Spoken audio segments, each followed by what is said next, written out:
Ah, bino batu ya Olive. Ata bo signaler ba vidéo na ngai na koluka moya ko sala ba vidéo pe message koleka kaka. OK? Donc nazali koloba boye. Boye bisa Olive boye. Baninga na ye ba première dame. Soki ba longwe ba preparaka ndenge nini bakobima, bakomi ba livre, ba yebisi biso vi na bango ezalaki ndenge nini experience na bango comme se bandi ko inspirer baninga.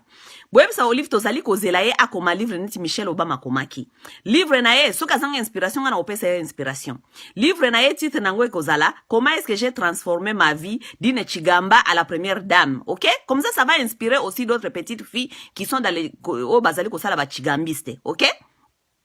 Donc lobi na landa ki vidéo na ye alobi ke bamibali wana mususu babala ba congolaise te bamibali wana mususu bazali ba immoral bazali kozwa basi ya batu etu mais Olive mobali na yo auti ko boti safia sika awa na Goma kombo na Claudine OK ya Munyarwanda aboti mapasa o bamibali mususu babota ka libanda batiki bana libanda mais Joseph auti ko bota bana ya sika ya mapasa mwasi mususu Claudine ya Munyarwanda Karine Rugwiza kutu lisusu te azana mususu na Goma azalaka wana siko bana naza ko bota kuna libanda aza ko bota bangona au bota la bangona nani aza ko kengela bango yo lokola oyebi ko sala moral na baninga musu toza na besoin ya moral na yo te ok bato wana bako conseil nini bako pesa ba congolais yo conseil nini Olive ko pesa ba congolaise parce que yo obota na kadogo conseil nini ko pesa bato moralité nini ko pesa bato eloko lini to pesa yo conseil zali boy Olive omoni tika mwasi Shadari asala musala na ye OK.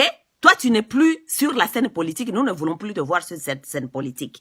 Tu n'as qu'à sortir na gentillesse, na bola monyonso.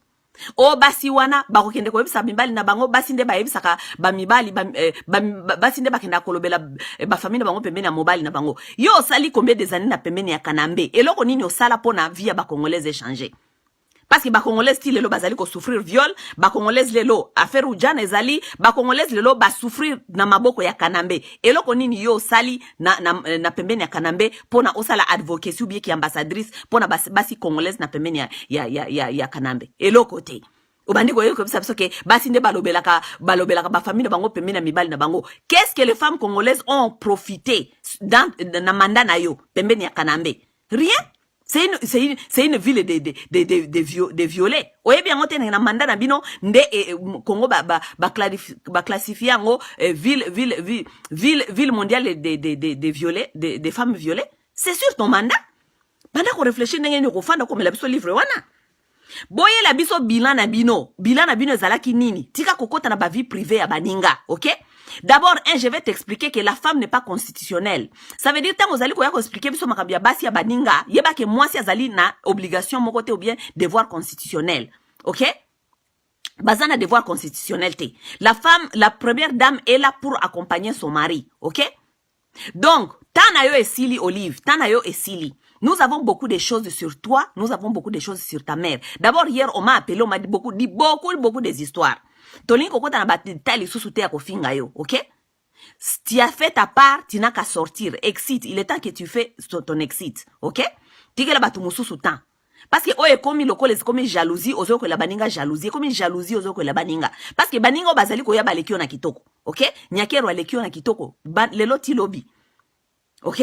Amida alekio na kitoko, lelo ti lobby. Moi si afayulu alekio na kitoko, lelo ti lobby. Et comme jalousie, ce n'est plus ton temps. Tikela moi si ya Shadari asa la publicité à mobile na ye. Yo salaka ya Kanambe. OK? O salaka ya Kanambe. Tikela ya sala, tikela ya Shadari pe sala oya ye. Donc c'était seulement pour t'avertir Olive, OK? Tolingi comment na yo lisusu na scène politique te, réfléchis comment est-ce que fanda o koma livre lokola Michelle Obama koma kiango. Soko zangi ba inspiration na sina pesa que inspiration. Comment est-ce que j'ai transformé ma vie d'une chigamba à une première dame? Comme la biso livre, OK? Prochainement soki to kangyo lisusu awa ozali kolobela makambi ya ba vie personnelle, ba vie privée ya bato mususu, biso pe to ko étaler oya yo etikali, OK? Parce que ta maman là, c'est une des plus bon exemple te ya kozala une femme. Donc, soko lingite to sasaye, to continue ko lobe makambu na ye, to expose makambu na bino makambu ya vie ya famille na yo na maman na yo, kangambanga na yo sur d'autres femmes. Chaque femme a sa vie et son expérience.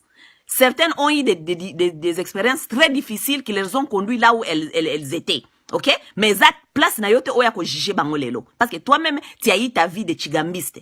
OK? D'accord, je pense que tu as compris.